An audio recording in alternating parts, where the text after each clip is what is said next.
Bonjour à toutes, bonjour à tous. Bienvenue pour cette ces quelques minutes d'information avec relativement peu d'informations aujourd'hui, mais un invité comme toujours. Olivier m'apprenait néanmoins qu'il semblerait que l'installation des élus qui ont été élus au premier tour et donc les élections des maires et des adjoints se fassent aux environs du 23 mai. Avant le 23 mai. Voilà, donc ça c'est une grande nouvelle. C'était une question hier à l'Assemblée, une question au gouvernement, et voilà ce que le ministre a répondu. Mais bon, ce qui est vrai aujourd'hui ne sera pas forcément vrai demain, on verra bien. Donc il était logique en tout cas que je décide que pour le coup c'est toi qui travailles ce soir. Oh bah moi pas de problème. C'est normal. Donc vas-y. Est-ce que tu as bien médité depuis hier? Ah écoute, je bûcheronne et je médite. Bon alors tout va bien. Il faudra qu'il y ait des arbres encore pendant 30 jours, c'est ça le problème. Ok, bonjour à tous. Alors aujourd'hui, c'est le 30e jour de confinement. 30 jours, c'est un cap, c'est quelque chose d'important. Et on reçoit aujourd'hui un invité très particulier qui est Nathan Mangenot, avec qui on discutera dans quelques instants, qui a mis en place au sein d'une association qu'il a créée une action en direction des personnes âgées, soit dans les EHPAD, soit dans les personnes qui manquent d'autonomie en tout cas. Voilà, donc on verra tout à l'heure. Mais pour l'instant, quelques sujets d'actualité. D'abord, pour vous dire que l'action concernant le ramassage des déchets verts fonctionne formidablement. On imagine bien avec la météo qu'on a en ce moment. On a plein de coups de téléphone. Tu veux sérieusement plein de coups de téléphone? Oui, c'est-à-dire qu'on a reçu une vingtaine, on a déjà une vingtaine de personnes avec qui on va prendre rendez-vous et à qui on va pouvoir rendre ce service d'ici la fin de la semaine. Tu vois pourquoi j'étais à Bonmer?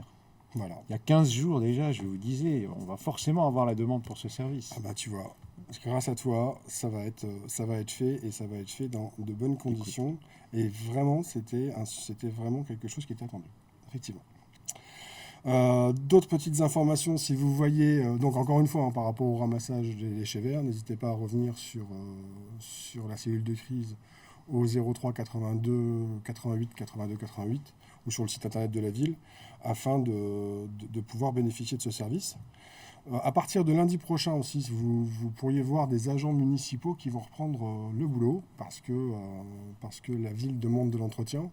Et on a demandé aux agents des espaces verts de travailler notamment dans les coins les plus importants de la ville, à savoir le parc Châtillon, le parc de la Vemrange, quelques sites sur les grands axes. Et puis une autre information, des contrôles réguliers sont organisés par la police municipale à Terville. Donc continuez à être vigilants, à sortir avec vos attestations, parce que la police pluricommunale va faire des contrôles réguliers, encore une fois, pendant tout le temps du confinement, ainsi que des contrôles d'excès de vitesse. Parce que il semblerait que le fait que les rues soient vides donne des envies soudaines de vitesse. Voilà, je vous présente donc aujourd'hui notre invité. Bonjour Nathan. Bonjour messieurs. Bonjour Nathan. Donc Nathan, tu es le responsable de l'association Solidarité, c'est bien ça? C'est ça, Solidarity, oui. Voilà, Solidarity. Donc qui est composé d'une vingtaine de bénévoles et qui n'est pas encore structuré, tu me disais tout à l'heure. Structuré juridiquement. Administrativement en tout cas. Oui, administrativement. Humainement bien structuré, mais administrativement on est en cours de formatage des dernières étapes pour officialiser la création de l'association, oui. Tu peux nous en dire un peu plus sur ta structure? Alors, en fait, on part d'un regroupement de personnes du monde de l'informatique, un groupe de personnes qui se connaissent et qui travaillent ensemble, et on peut considérer aussi un groupe d'amis qui cherchaient depuis un petit moment à aider au quotidien, donc en se portant volontaire, mais avec peu de sollicitations derrière. Et donc, on a réfléchi à essayer de faire un lien entre le monde professionnel, notre expérience et nos compétences, et ce que l'on vit actuellement pendant cette crise sanitaire du Covid-19. Et un des liens forts justement entre les nouvelles technologies et ce que cette crise amène d'un point de vue humain, c'est le confinement très strict, et qui touche fortement tous les établissements pour personnes non autonomes. Salut Nana, je ne vois pas du tout, mets la caméra en face de toi. Comment? Je sais pas. Tenez. L'idée majeure est d'équiper Voilà. un maximum d'établissements en tablettes et également de prééquiper ces tablettes, de les préconfigurer avec une solution de visioconférence que nous avons développée nous-mêmes, qui est gratuite, sécurisée et qui amène donc certaines garanties, chose qu'on ne pouvait pas forcément retrouver à travers ce que les établissements utilisaient de manière peut-être entre guillemets non professionnelle, quoi. Donc le but, c'est de permettre aux résidents de pouvoir garder un contact avec leur famille, c'est bien ça? C'est ça. Les EHPAD notamment sont des établissements touchés par un confinement très strict. Malheureusement, ces personnes-là sont dans leur chambre et ne peuvent pas en sortir. On voit de nombreux reportages dans lesquels les familles ont un vrai manque de ne pas pouvoir avoir de lien avec leurs grands-parents ou leurs parents.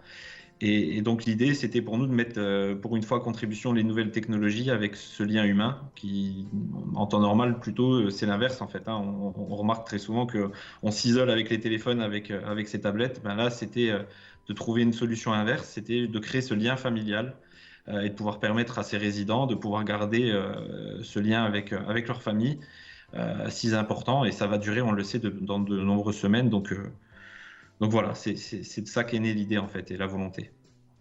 Donc on n'a pas forcément attendu d'être directement touché pour le faire, mais voilà, nos aînés, tôt ou tard, seront confrontés en tout cas à cette situation dans les maisons de retraite. Et cette solution peut servir dans le contexte que l'on connaît actuellement, mais peut aussi être utilisée dans le temps, puisqu'une distance géographique peut éventuellement avoir lieu entre les familles. Et donc ça servira même dans l'après-crise. Et vous avez lancé votre opération il y a combien de temps à peu près? Il y a 10 jours. C'est parti sur un coup de tête, en fait. À force de tourner en rond, d'y penser et de trépiner, c'est passé d'un message sur les réseaux sociaux où ça a fait un peu effet boule de neige. Il y a eu une émulsion autour de ce message-là. Des gens ont commencé à prendre contact avec moi. Les gens autour de moi qui m'entourent d'un point de vue professionnel ont adhéré direct au projet, spontanément, sans même que je demande quoi que ce soit. Et un de mes collègues a en fait bûché toute une nuit sur comment on pouvait faire très rapidement pour mettre en place une solution qui soit opérationnelle et sécurisée, et comment on pouvait mettre en place un plan de bataille, hein, en quelque sorte, pour faire une course contre la montre afin d'équiper le plus rapidement l'ensemble de ces établissements. D'accord. Et en 10 jours, vous avez réussi à lever combien de fonds pour quel résultat? Alors, ça reste toujours pareil. Le nerf de la guerre, c'est le financier pour pouvoir mettre à contribution ces efforts bénévoles. En 10 jours, on a réussi à récolter d'un point de vue personnel avec la cagnotte Litchi à peu près 5 000 euros, avec une centaine de dons, en touchant notre réseau familial, amical ou professionnel direct. Et au niveau de dons professionnels, on a 4-5 entreprises qui ont fait des dons à hauteur de 5 000 euros également. C'est vraiment le bon côté de cette période. On voit énormément d'initiatives Absolument. sympathiques, engagées, courageuses, créatives. Ouais. Alors Nathan a pris contact avec nous il y a quelques jours Mm. pour justement nous faire part de son action et de voir comment il pouvait nous aider, nous, à Terville.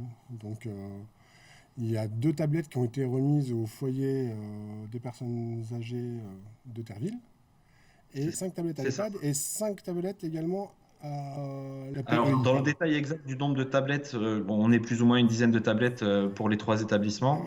Alors déjà, merci parce que on voit en tout cas qu'il y a une cohésion entre les différents établissements au sein de Terville, puisqu'en contactant un établissement, on a tout de suite été mis quasiment en lien avec vos équipes.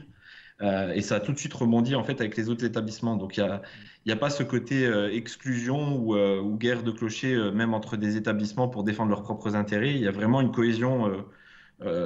Chaque établissement parle de l'autre et essaye d'en faire profiter à même valeur, quoi. Et donc ça nous a fortement aidé parce qu'on gagne du temps d'un point de vue logistique. Et puis humainement parlant, c'était vraiment aussi top. On a eu un petit moment de partage au moment des livraisons au niveau du foyer de personnes handicapées qui était exceptionnel. Évidemment, un grand merci aussi à vous tous pour votre démarche, votre implication, votre solidarité envers l'ensemble des seniors et de nos seniors en particulier. C'est vraiment quelque chose qui va vraiment apporter beaucoup de choses dans les établissements de Terville. Et donc un grand merci.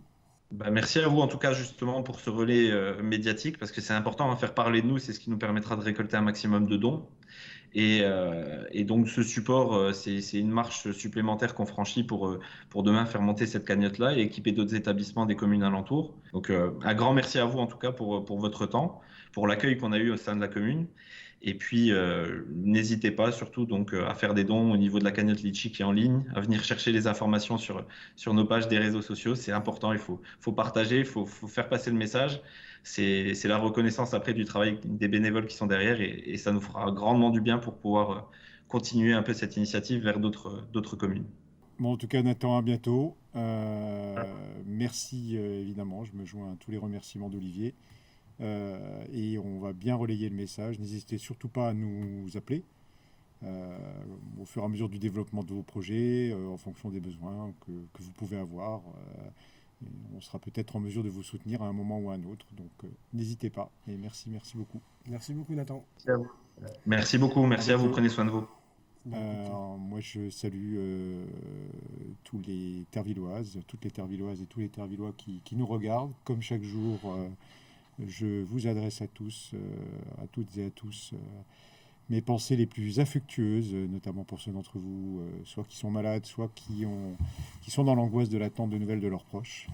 Et je salue Olivier, qui a fait tout le travail ce soir, comme il le fera bientôt. Eh bien, écoute, on se voit demain. Voilà, et on se On voit se voit demain. demain. Prenez soin de vous et très bonne soirée à tous. Au revoir.